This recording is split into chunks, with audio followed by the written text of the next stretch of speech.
Electrocast. There's a change happening in the way we live, the way we work, the way we spend our money and make our decisions. We are evolving to be more conscious in our actions in a way that serves the world and makes it a better place. Welcome to the Ethical Evolution. The Ethical Evolution podcast is brought to you by the Ethical Change Agency. I'm Bindi, CEO and founder, and I am honoured to bring you the stories of those who create change through paying it forward and giving back. Ethical business owners and holistic healers who are determined to create collective change in the world. Once we have a change in consciousness, and through collective change, we can become one.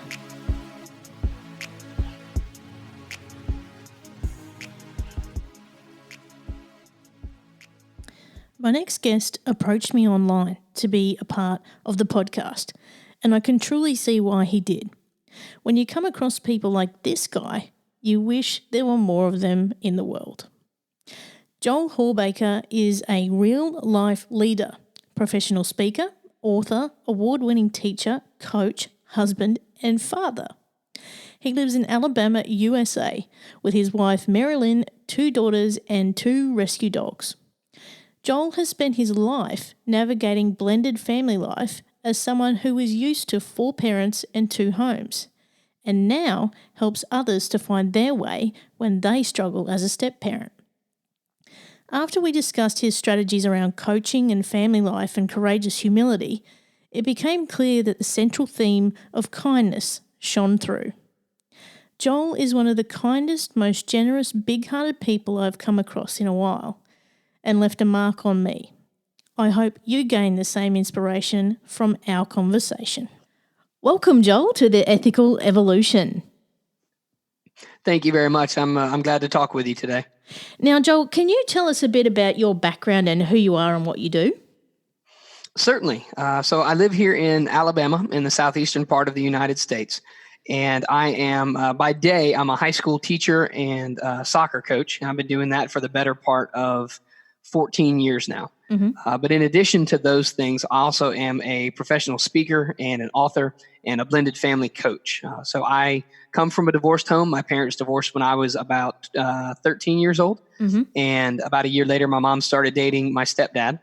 And then as an adult, I am divorced and remarried. I went through divorce in my late 20s. I've got 2 daughters from my first marriage. That was about a decade ago. And I've now been remarried for about 5.5 years. My daughter's mom is also remarried. She's been remarried for about 6 years, and they live about 1.5 miles down the road. We live in a small town of less than 30,000 people. Wow. So everybody knows everybody. And, I'm very thankful that we work hard to get along well together and try to raise our girls well together. And so I try to help other people do something similar, try to help them improve their blended or step family lives. And so that's a lot of what I talk about. I also speak a lot on leadership. Mm-hmm. To, again, corporate audiences, high school audiences, colleges, conferences, whatever it may be. So those are the things that I love to do because they all touch on some of my passions. Again, I'm an educator by trade, so I love to speak from the stage and teach from the stage as well. Blended family life is also very personal to me, obviously. And so those are the things that I really love to be involved in a lot of different capacities. Yeah. So the blended family life, I mean, nowadays there's so many families that have either gone through divorce or are going through it or some kind of challenge that's really upsetting the family life. What was it for you that made you go down that path and actually try to change the perceptions and make a blended family work better? Well, you kind of touched on it. There are just so many. And unfortunately, it's easy to find bad examples of how to have a blended family. It's easy to look at culture, or it's easy to look at, movies and television and see people who are not married but are trying to raise kids together, and they are not doing a great job of it, mostly because they're angry with each other. Yeah. And unfortunately, it's a lot harder to find good examples. And so what I wanted to do was, I feel very blessed because my parents set a great example. Yeah. My mom and my dad divorced, like I said, when I was about 13 or 14, and they got along great. We lived with mom, but dad came and picked us up for school every day, so we saw him all the time. They came to our sporting events. They came to my choir concerts and my drama performances and graduation, and they did these things for my brother, my sister, and myself, and there was never any problem. And when my stepdad, when he entered the picture, he became part of the picture and just slid in without causing problems with my dad, without causing problems with my mom. And I remember having Thanksgivings in high school. I recently actually published a blog post about this for another website that's also involved with. It's called Encouraging Dads, and it's all about helping dads. And the blog post was about the bizarre Thanksgivings we used to have, because you'd have my brother and my sister and me, and then mom and dad and my stepdad's dad and my mom's mom all around the kitchen, the kitchen table together for Thanksgiving. And I didn't realize that was weird until I got to college and started telling people that story, and they kind of look at me and go, "I'm sorry, what?" And so I thought, wow, so I've been really blessed with a great example. And so I've tried to live up to that when I went through my own divorce and afterward. Nobody gets married with the intention of getting divorced. I totally understand that, and we didn't either. But life happens, unfortunately. And so the goal then is, when life happens, to do the best with it that you can. When life, again, I don't know how many of your listeners are familiar with the American game of baseball. Maybe it's popular there or not. But when life throws you a curveball, you do the best with it that you can. Yeah. You know what I mean? And so that's what you do. And so I want to help other people do that really well. And I've learned a lot from sharing that message. I've learned a lot from living it. I've learned a lot from coaching other people who are going through difficult times. And so I love to see improvement in people's lives, whether it's kids in my classroom or blended families in our communities. I love to see the improvement, because it's never going to be perfect. I'd love to say that my ex-wife and I agree on everything and our spouses agree on everything, and it's never anything but sunshines and daisies and it's perfect. That's not the case. If that were the case, we'd probably still be married, right? Otherwise, you know what I mean? We would have gotten divorced. But it is way better than what it was a decade ago. Yeah. And that's what we're looking for. We can improve a little bit every day. Then we're doing good. And I think, for couples that are going through divorce, or even, the kids, there's a lot of fear on the unknown that's ahead. And obviously you're hanging on to the past and you're trying to get beyond that. And it can be very difficult to let those things go. And it does come back to this central theme I keep stumbling across, which is hurt people. And I think if you can get beyond that and actually see that we're all human and we're all here to support each other and love each other, regardless of who we're married to, divorced to, or whatever. Right. And like your big blended family there at your Thanksgiving, just worked seamlessly. So, I think if we can get beyond that's surely got to help. And you're right. I love that theme that you mentioned there. Hurt people. And so what that means is we need to be trying to help people learn how to move beyond the hurt and also just not parent out of it. Yeah. Or not react out of it. And again, that's obviously easier said than done. I get a lot of people that I've done a lot of interviews about this, and people always say, yeah, but doesn't that make people angry? Yes, it does. Well, and I actually had one lady, I had her say, I gave this presentation at a local civic group a few months ago, and I got done, and a lady in the crowd raised her hand, and she said, I just have one question. I said, sure, what's up? She went, well, how do you talk about this with people and not get punched in the face? And I said, what do you mean? She goes, well, I mean, I get what you're saying, but like my daughter's divorced, and if I were to say to her what you just said to us, she'd probably get pretty upset. And I said, I totally understand that. That's fair, because what people are thinking when I share these principles with them is, well, you don't know what they did to me, and you don't know how badly I'm hurting. And what I tell them is, you're correct. Yeah. You're right. I don't know your whole story. I don't know how badly you're hurting. I don't know what they did to you. What I do know is, as long as that is your default, you're going to keep getting what you're doing. You're going to keep getting the same response that you're getting from them until you're willing to try something different. It's not going to change. And so what I want to do is, one, I always try to start with empathy. As you're correct. I don't know what you're feeling, but I do know similar to how you're feeling, because I've been through divorce. Yep. I've been through divorce with kids. It wasn't fun. I've been through divorce as a kid and with kids. Yeah. Neither one was fun. So I know where you're coming from, at least some, right? So I'm not trying to talk down to you. Okay, so that's the first thing, starting with empathy. And then the second thing is, instead of saying what you're doing is wrong, what I want to do is instead I want to invite people to come along on a journey of at least exploring other ways of doing things, right? So it's a very big difference. The end result hopefully is the same, and that is to guide people in a new direction. But it's the difference between someone coming to you and saying, that's stupid, why would you do that? Or coming to you and saying, I understand why you're feeling the way you do. But if you're not happy with the results you're getting, I would like to invite you to try things differently. Let's look at it a different way and approach it differently. And let's see if that doesn't get you more of the results that you're looking for. So the end result is the same, is to try to change someone's trajectory. But the way we get there is very different. One is based on sort of superiority and talking down to people, which never goes well. The other one is based on empathy and compassion and an invitation to change. And I find that works much better and gets me punched in the face less often, which is good. Yeah, that's handy. That's right. Now, I'm curious, when you were just talking there, I'm curious to know what your wife thinks of your big family unit situation. My wife is a saint, and not just because she puts up with me. Here's the thing, is I talk about blended families a lot, and I say this on almost every interview I'm on, what we have would not be possible without the cooperation of all four parents. Wouldn't be possible. I couldn't do this if it were just me. I couldn't do this without my wife. I couldn't do it without my ex-wife and her husband. And so I have to make sure that I give them credit as well, because we could not do this without all four parents and however many, like 74 grandparents, however many there are now, helping. It's not actually 74, but it feels like that sometimes. Like you said, it's a big family unit. And so my wife is, she's a key part of it, because she knows that a large part of our lives is going to be coordinating with my ex-wife and her husband. Yeah. And so the other thing that I say on a lot of interviews is step parenting is not a gig I would have signed up for. No. And I don't say that to be hypocritical. I say that to be honest. I'm a biological parent. I'm not a step parent. God bless you, step parents. I couldn't do it. Sometimes I barely have patience with the kids that I helped, create. Somebody else's kids? Probably not. Yeah. I'm just saying, probably not. Yeah. But my wife does, and their stepdad does. And I'm very thankful for that. I feel like my wife has done tremendous work in the past 7 years that we've been together, even before we got married, reaching out to my ex-wife. And my ex-wife has responded really well a lot of the time and being willing to work with. And now I would argue it's harder for them because our kids are girls. Does that make sense? Yeah. And so for the mom-stepmom relationship, that puts a different spin on it. It does. Actually, I never thought about this until I was actually giving a blended family presentation at this giant conference in Florida a couple years ago.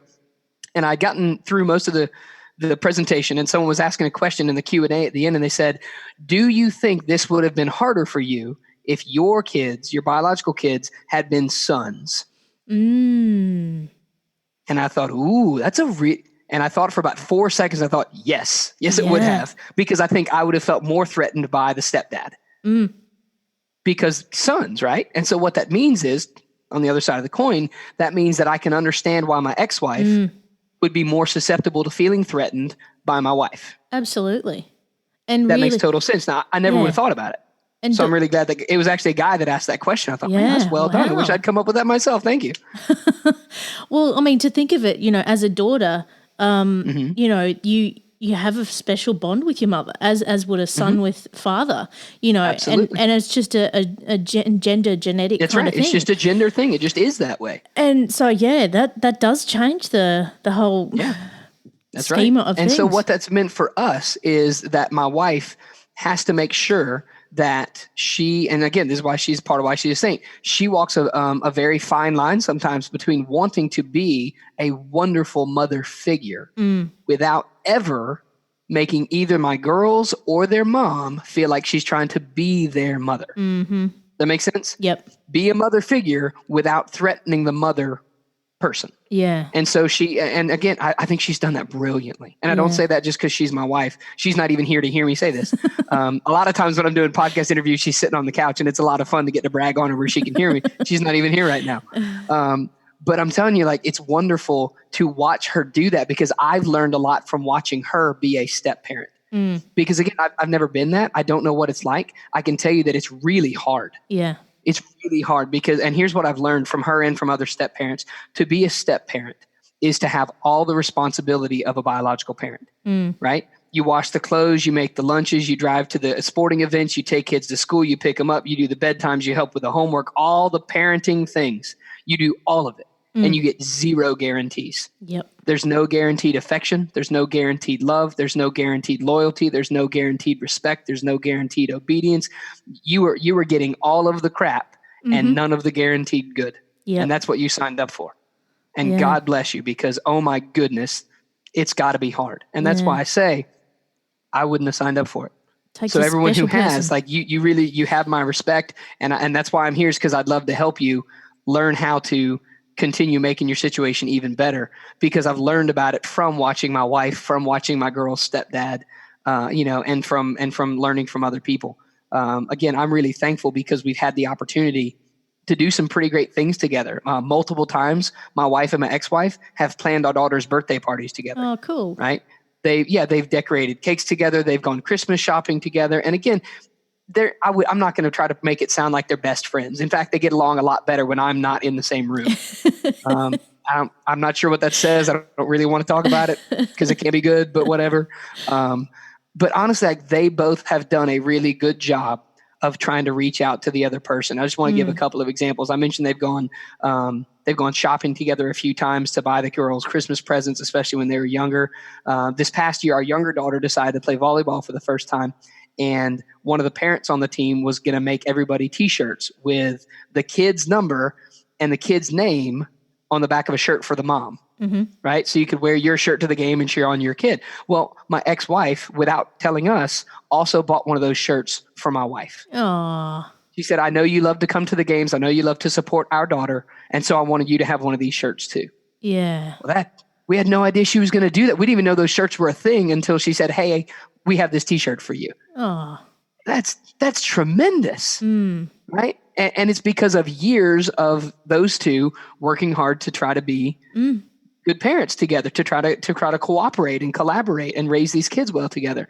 And it hasn't always been easy, and there have been some hurt feelings on each side, but in general, it's been a mostly upward trajectory. And we're really thankful for that. A couple years ago, my girl's stepdad and I coached our younger daughter's soccer and basketball teams together.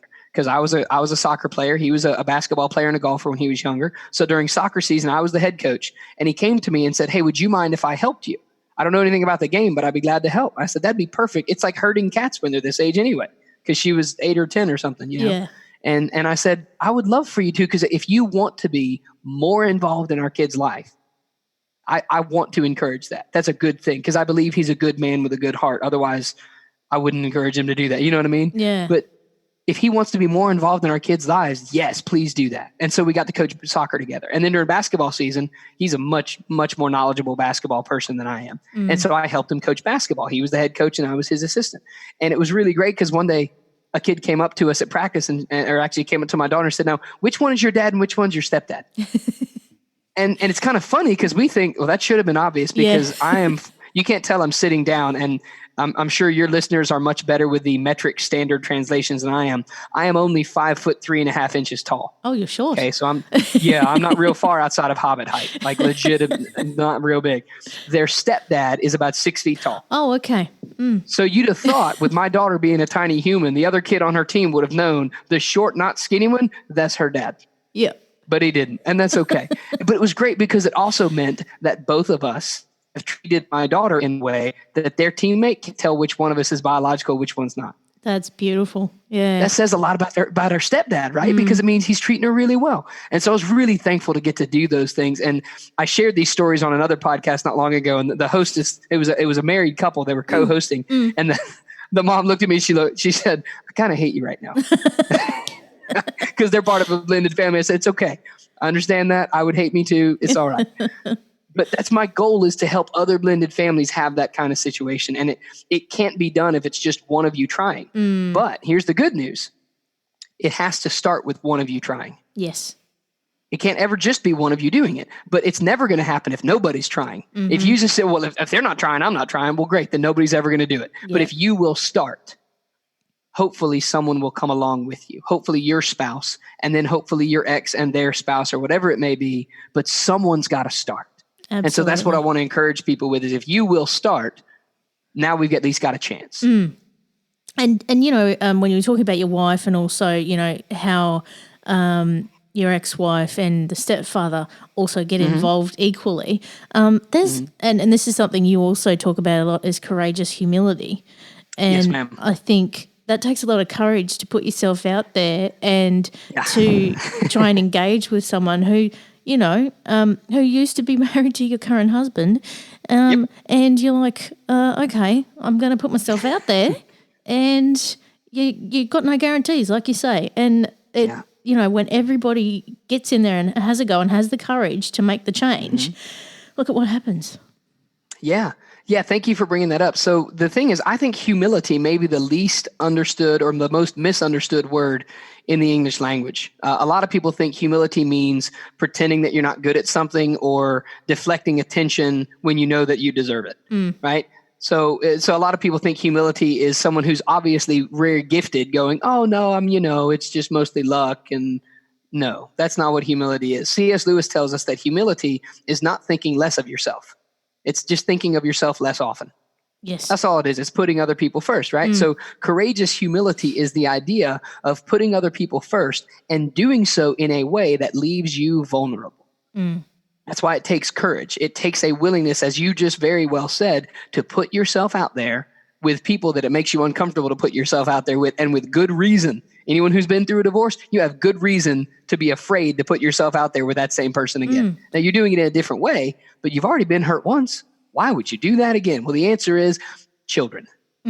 That's why you've got to have the courage to do that. Because so when I teach people about blended family life, we talk a lot about courageous humility, because it takes a certain amount of willingness to do hard things. It takes courage to do those hard things, knowing there's a good chance they're going to blow up in your face. And early on, I can almost guarantee they're going to blow up in your face. So you've got to have the courage to do it again and again and again until you start making progress. Yeah. It's not fun, but it's good. And so, you know, the two principles that I teach take a lot of courage. One of them is to be the kid you want your kids to become, or be the adult you want your kids to become, right? Be the adult you want your kids to become. It takes courage, because it means if I expect my kids to be responsible, and I expect them to be respectful, and I expect them to be courageous, and I expect them to be have integrity, like I need to model those things. Absolutely. And that's not easy to do, especially when I've got all this hurt left over from a divorce, right? So the first one is to be the adult you want your kids to become. And the second one is to remember the golden rule. Everybody from the time your little kid has been taught, treat other people the way you want to be treated. Yep. When we become adults, it's like we've forgotten that. Absolutely. So instead, like you look at social media, you look at the news from around the world, and instead of treating people the way we want to be treated, we treat people the way we think they deserve based on our perception of them. And that's terrible. Yeah. Most of the time, that's terrible. I mean, I can always think of a reason why someone deserves for me to be a jerk to them. It takes a lot more courage to be kind to someone who's already been harsh with me. Yes. It takes a lot of humility to put the needs of my kids in front of my own desires, which is to be a jerk or to just act out of my hurt or whatever it may be. And so, again, when I share this with people, it is not easy and it's not always fun. I can't promise that it's going to be smooth sailing. I can promise that it will be worth it in the long run if you will stick with it. So that's what I try to inspire people to do. Now, I was saying to you before that you're a busy man. You got a lot going on, and you're really making an impact. What is your mission with all that you've got going on? Well, thank you. I do. I try to stay busy. I enjoy being busy. I don't really know how to do free time terribly well. Me neither. which is okay. I think that's true of a lot of entrepreneurs and people. Like, that's why we do some of this, is because free time. Like, what? No, I need to be doing something. My mission is to help people. I know that sounds very cheesy or very vague, but my goal is to help other people become better versions of themselves. That's actually how I define leadership in the book that I wrote. Leadership is the art of positively influencing other people to help them become better versions of themselves. So whether that's in a blended family situation or on a soccer team that I'm coaching, or in my classroom where I teach, or a blended family conference, or a corporate group who is having managerial issues, or whatever, a leadership conference or a college honors society, whatever it is, my goal is to help you become better tomorrow than you were today. And if we just get a little bit better every day, then in the long run, that's going to make a tremendous difference. If I can help high school students who are utterly unconcerned about my class at least become better people. I don't care about their grades. Yeah. I genuinely do not care if kids pass or fail my class. I want them to learn the history because it matters. That's what I majored in. I love history. I tell a lot of history stories in my speaking. Yeah. I love this stuff. But ultimately, nobody cares about your grades. When I'm 37 years old, nobody's asked me about my high school report cards in many years. So right. What I want is I want you to become a better person for having been in my classroom. I want you to be nice to someone tomorrow that you weren't nice to today, because in my classroom you learned it's better to be nice than to continue being a jerk. That's what I want, because that's what's going to matter. With that in mind, as a teacher, do you wish the curriculum would change to be more about being a better human? Yes, I do. In fact, one of the things I teach in my world history classes is I teach a lot about the idea of Renaissance humanism. This idea that the reason we study is not to get a job. That's a very industrial revolution, post-industrial revolution mindset, right? The reason you go to school is so you can go to college and get a good education and get a good job so you can have a nice life and retire. That's a very post-industrial mindset. That's not what education was intended to be when formalized education really first started. Again, in the Renaissance, it was only like the top 10 or 15% of society that was getting educated anyway. But their goal had nothing to do with getting a job. They were already at the top. The purpose of education, and even this is true if you go all the way back to the ancient world, the purpose of studying, the purpose of learning philosophy and literature and art and rhetoric and music was to make you a more well-rounded person, a more reasoning person. Yep. And that's what I think education should be about. And so I teach a lot of that in my history classes. Listen, I don't care what your grades are. If you're still the same arrogant, snarky, ignorant kid you were in December that you were when you came in August, I have failed. Yeah. I don't care what your grade is. If you got a 100 on everything, one, I failed because that was too easy. Nobody gets 100 on everything in my class. Not at all. I have the reputation of being the really hard teacher in the history department, and that's fine with me. I love that. Great. But the point is, I need you to become a better person. And if you're not doing that, then I need to structure my class differently, hang the grades. I'm not concerned about that. Yeah. And so I have to explain that to parents every year at the parent teacher conferences. Yeah. I have to make sure I tell them, listen, I really don't care about your kids' grades.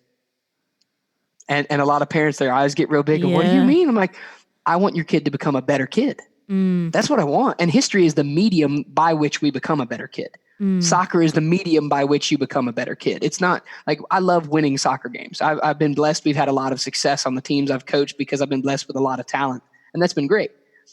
10 years from now, nobody's going to care. 5 years from now, nobody's going to care. In fact, this last spring, that was my last season coaching soccer at the school where I currently teach. I resigned from coaching because my kids go to a different school and I want to watch them play. Yeah. So nobody cares about how many soccer games my team's won in the past. I'm not the coach anymore. Yeah. What I love is the kids that I coached, they will still come back and they'll say hi because we had a good relationship. The kids that I coach, I love keeping up with them on social media to watch what they're doing and how they're making a difference in college. That's what I enjoy. Has nothing to do with the games that we won. Has everything to do with the people that they are becoming now that they're growing up. That's what I love. Yeah. So you've seen the difference in them because of the way you structured things? Well, that sounds kind of prideful. I don't necessarily want to say that, but what I have been thankful for is to see that they are different people having been in my soccer program. Again, I don't take credit for it. I credit them and their parents and their teammates. But yeah, there are a lot of kids that come into the program and they really want to win because we've had a good program. And there's nothing wrong with that. But I want you to do more than just win. If the only thing I taught you is how to be a better soccer player, we missed the boat. Yeah. So I had one girl, let me give this example. She graduated 2 years ago and she played for me for 4 years and we had a lot of success. I mean, we went to 2 state championship games and won a ton of games and a couple conference titles. And she was a starter in probably every game for 4 years. Excellent player. She emailed me earlier this semester. She's a sophomore in college now. She's studying something, physical therapy, medicine, I forget what, something yucky biology that I would have no interest in.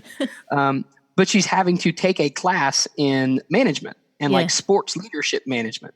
And she emailed me because she had to read a couple of summaries of leadership principles by Sir Alex Ferguson, former Manchester United manager. Yep. And it was funny because what she did, she emailed me what she had to read. And she said, Coach, I've been hearing this for 4 years. Everything that you taught us, Like I was reading this and I thought, oh, Coach Hawbaker did that. Coach Hawbaker did that. Coach Hawbaker did that. And now I see why, because it works. And I thought, oh, praise the Lord, because she didn't necessarily learn that from me, but she recognized that that's where she had first heard it. Maybe she did learn it from me. I don't know. But first of all, anytime someone compares any soccer coach with Alex Ferguson, that's high praise. Yeah. That's pretty cool. Now, Yeah. I would never do that because he and I live in different universes when it comes to coaching soccer. But I'm telling you, for her to even say the leadership principles that he wrote about, I learned from playing in your program, that hit me in the heart. That made me feel really good because it meant that I was trying to do something right. Whether it actually came through or not, I was trying to get her to see life's about a lot more than just winning soccer games. So that was a really cool, very encouraging email to get from her. It made me very, very thankful. It's amazing, very rewarding. So speaking about results, can you tell us about some of the people that you've helped and the difference that it's made? Absolutely. Yeah, I've got a couple of examples that come to mind just because they've been recent. There's a gentleman that I spoke with about a month and a half ago. He contacted me through a mutual acquaintance. His cousin is a guy that I've met through some of my blended family work. And so this gentleman and I talked on the phone one day for about an hour, and he explained to me kind of his situation. He is divorced and remarried. He's got 2 kids from his first divorce or from his first marriage, and he's got another kid with the lady he's with. And she's also divorced and remarried and has a son from her first relationship. Wow. Okay. So, and this first guy, his first wife also has remarried and has another child with her second husband. Okay. Well, okay. So everybody's still tracking. I'm catching up. When he called me, this gentleman and his current wife were thinking of splitting up. Oh. At the same time, his ex-wife and her husband are going through a divorce. Oh. Now, his kids from his first marriage are 20 and 15. Right? I've got a 15-year-old daughter. I can't imagine what it would do to her to watch both her parents divorce for a second time at the same time from different people, and I've got siblings from that relationship. Wow. So that's when he called me. Yeah. So we talked on the phone for about an hour. He explained to me kind of what was going on. I asked him a lot of questions, and I started with the same principles that I talked about, right? I said, okay, so what do we want to do? We want you to model the kind of behavior that you want your kids to show. And so that means fighting for this relationship right now. That's what it means. And it means that, and some of the issues that he and his current wife were having were just big trust issues. I said, okay, so you need to demonstrate to your wife that you are trustworthy. And that doesn't mean like go buy her a new car. It doesn't mean buy her a bunch of flowers and jewelry. That's not what I mean by demonstrate. What I mean by that is show that you are trustworthy on a day-to-day basis by your actions. So for example, and this is something he told me, if part of the reason she has trust issues with you is because of females who contact you via social media on your phone, then you need to do 2 things. 1, delete those people or block them on your social media. And 2, give her all the passwords to everything on your phone. And he kind of got real quiet for a minute. And I said, if you don't have anything to hide, then what are you worried about? So if you want to demonstrate that you're going to be trustworthy moving forward, do these 2 things and do this every day. Just do that.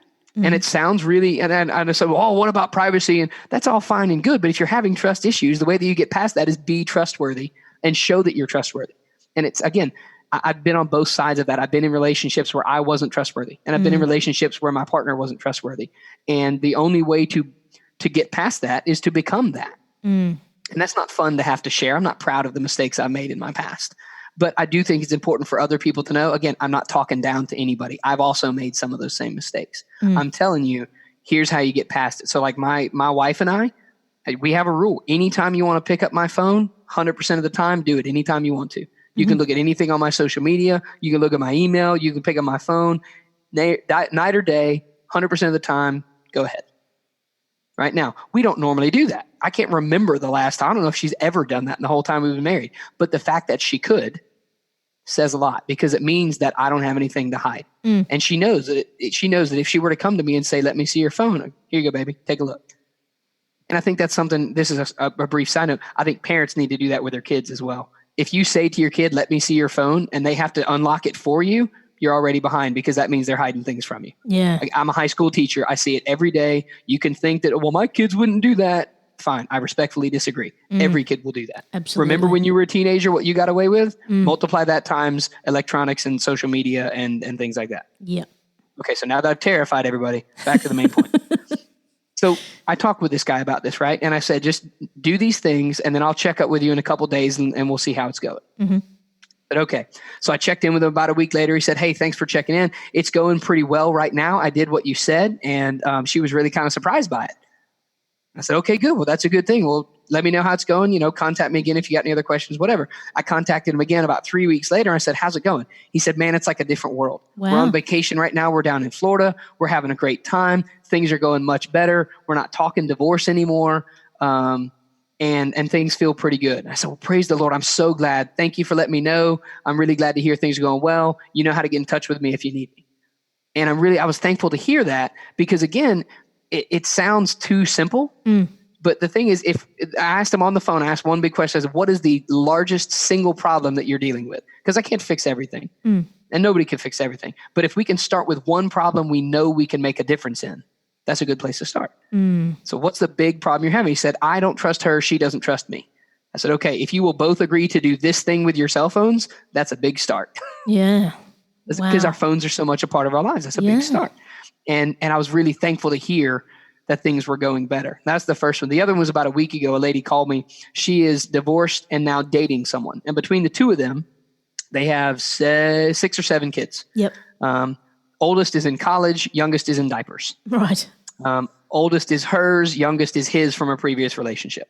Right. And she said, everything is great except for the youngest, because the youngest is actually almost 3, but still wearing diapers. And a lot of the problem we have is that his ex just isn't really parenting the kid a whole lot. And the kid goes back and forth like every 2 or 3 days. And so we have him for 3 days and we do pretty well. And then we don't have him for 2 days and things go to crap. And then we get him back in 2 days and then things aren't going. I said, okay, so if the biggest problem you have is that you're struggling to be consistent with him, then I would encourage you to do 2 things. One would be to reach out to the mom, not you, but your boyfriend, because he's the biological parent. That's a big thing, is most of the communication about the kids needs to start with the biological parents. Because think about it from their standpoint. If my kid's stepdad calls me and says, hey, listen, you need to fix your kid, like, that's not going to go over well. No. So don't be that guy, right? So I said, have your boyfriend reach out to his ex and just ask her if they could have a conversation. And in that conversation, what they need to talk about is, one, consistency with the son. And I don't mean they have to do everything the same. What I mean is consistency of values. We want our son to be respectful. We want our son to be obedient. Because if we can agree on those things, and then whatever other values you want, we can parent that way. Right now, we don't have any agreement on what we want our kid to be, and that's a problem. And the other one I said is, ask if you can discuss maybe a different schedule. Because 2 days, 3 days, 2 days, 3 days, that's hard on everybody. Ask if you can do it for a week, or ask if you can do it for 2 weeks, because then you have more time with him in order to help do things consistently at your house, and you have more time where there's not his chaos added to your house. Yeah. Just look at changing the schedule. And so I checked in with her about a week later, and she said, yeah, things are going a lot better. Thank you. This has been a big help. We are working on the schedule, and we're talking with her about trying to get, more consistent. And again, it's just, those are things that a lot of people that are in the middle of it have a hard time looking at objectively. So it's, again, I don't think I'm like a magic 8 ball. I don't think I'm some guru who has a lot of knowledge other people don't. What I am is a guy who's been through it, who can be a relatively objective third-party observer and try to maybe point out some things that might be helpful that you probably could have come up with on your own, but weren't going to because you got all this other stuff going on. Yeah. That makes sense? That's kind of how I view my role. Yeah. So, yeah, people like that, they get stuck in the mud, literally, and they can't see out. So, wow, just the simple changes can make such a big difference. Yeah, and that's exactly it. It doesn't have to be life-alteringly gigantic, move across the country, switch jobs. It might be that, but probably not. Probably let's start with the little things and go from there. Yeah. So what would you say has been the biggest challenge for you in what you do, and how did you overcome it? That's a really good question. Seeing you do so much. I would say that my biggest challenge has been getting people to trust me in terms of speaking to their blended family issues and complexity. Mm-hmm. And the reason for that is kind of complicated, but the short version of it is one, people don't like to admit when they need help. We get defensive. So I can't really go to someone that I see is having problems and say, hey, let me come and help you because I know how to fix it. Nobody likes that guy. No. I wouldn't like that guy either. Nobody likes to have someone come up to you and go, what you're doing is wrong. Stop that. Yeah. Like nobody. So the biggest issue is just getting people to trust me and be willing to reach out to me. And the way that I've tried to overcome that is doing a lot of this, which is sharing my story and sharing a lot of my mistakes, and then reaching out to people, whether it's on social media or via podcasts or, so like I said, that with the first example that I gave, where someone who knows me and my work will say to someone else they know, hey, you need to listen to this guy and you need to listen to this interview or whatever it may be. That's actually how I've gotten most of my coaching clients is someone will say to me, hey, listen, I've got a family member, I've got a buddy, I've got a friend, I know this guy. Can I put them in touch with you? 100% of the time, yes. Put them in touch with me. I'll be glad to listen. And if I can help, I'll be glad to help. If I can't help, I'll be glad to point them to someone who can. Awesome. I just wish there were more people like you around. I don't think my ninth graders feel that way, but thank you for that. Yeah. So what are your future plans in paying it forward and helping people in blended families and through courageous humility and expanding your mission? So my goal for 2020, my goal for the future is to continue pursuing the opportunities that are out there in terms of speaking at conferences and colleges and things like that, and really trying to get my message out to people. I'm actually working on another book right now. I'm working on a book about blended family life, and I'm hoping to have a rough draft done probably over Christmas break, because I do a lot of writing on my school breaks when I have more time. And what I did with my first book, I'll probably do a lot of the same with my second. And that is I'll get it done and then publish it. But for a lot of people who want it, especially for people who prefer e-readers, if anybody contacts me, I'll just send you a PDF of it. I don't mind. I'm not worried about trying to make money off the book. So my leadership book that I wrote, I think I've given away a lot more copies than I sold. Yeah. Because I want people to have it. I'm not worried about trying to become a millionaire off selling it. If it will help you, I'll give it to you. That's fine with me. And so I love doing that because, again, if it makes a difference in somebody's life, that's the key. That's what helping people means. It doesn't mean trying to profit off them. Like, again, and I'm a capitalist. I'm not saying profit's bad, but I'm saying if you need help and you can't afford it, okay, good. Well, I'll be glad to at least give you the book and talk with you a little bit and see if I can help you. That's good. Let's do that. And so again, I'm looking to do a lot more speaking, I'm looking to do a lot more writing, looking to do a lot more coaching.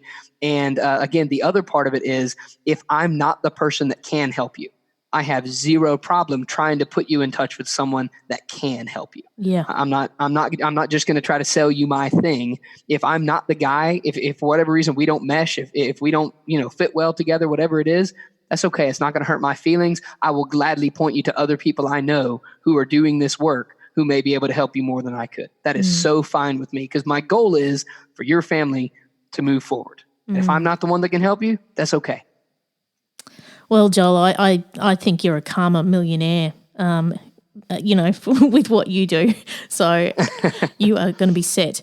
So how can people support the greater good and get involved in what you do? Well, I appreciate that. I would say that a couple things. One is just be compassionate. Reach out to people who are hurting and try to help them. And if there are people that some of your audience that want or listeners that want to get in touch with me, I would love to chat with them as well. Find me on social media or come to my website or whatever, and send me an email, send me a text, send me a tweet, whatever it may be. You can find me on Facebook, Facebook, LinkedIn, Twitter. You can find my website at reallifeleading.com. Find my other website at stepdadding.com.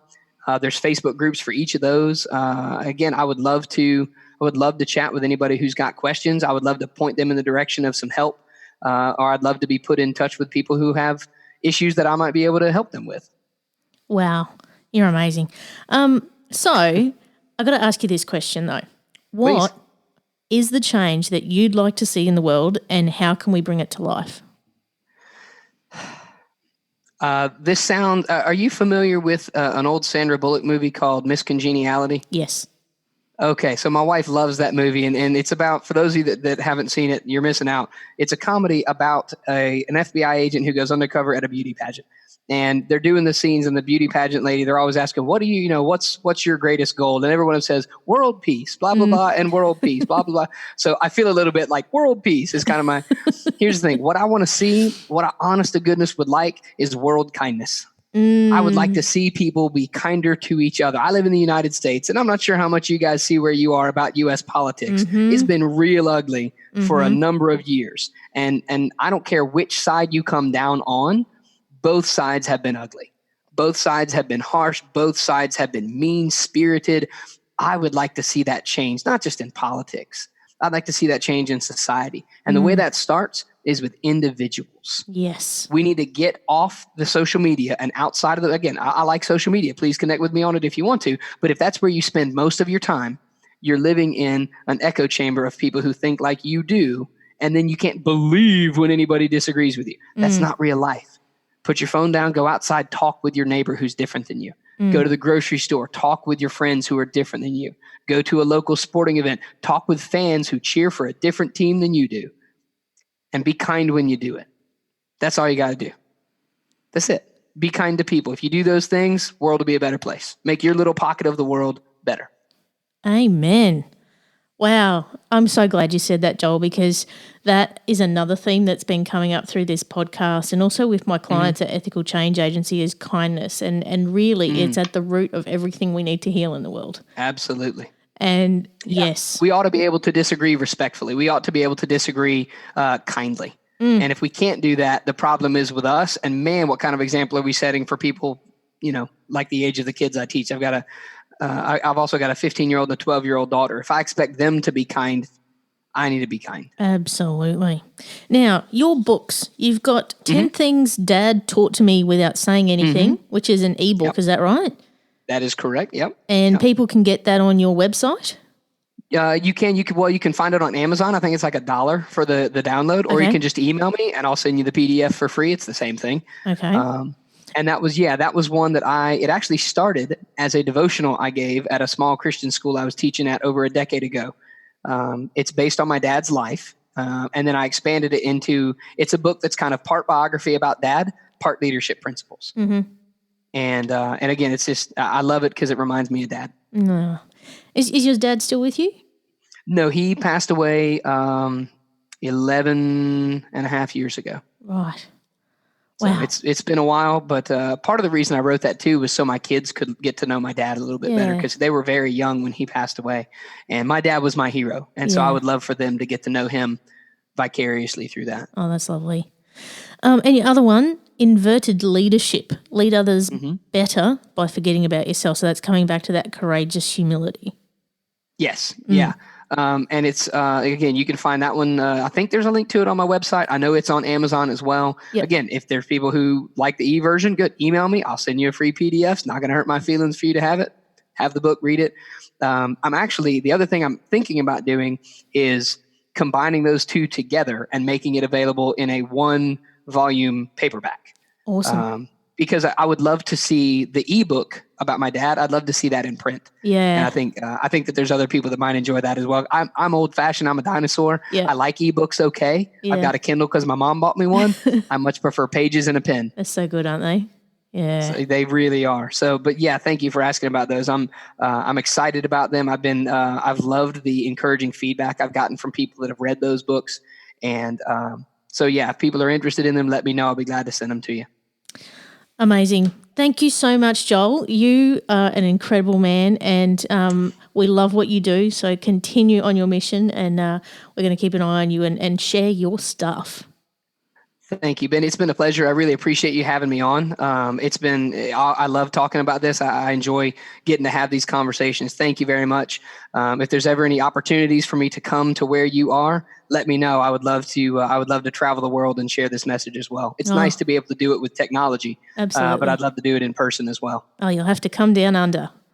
That sounds like a plan. My dad actually spoke very highly of Australia. He got to travel there when he was in the military and said it's just some of the most beautiful country he's ever seen. It is indeed. Thanks so much, Joel. Yep. Thank you very much. You guys have a good one. Thanks for listening to the Ethical Evolution podcast. If you're an ethical business owner, change maker, or holistic healer who's determined to make a change in the world and you need support to spread your message, visit ethicalchangeagency.com to collaborate.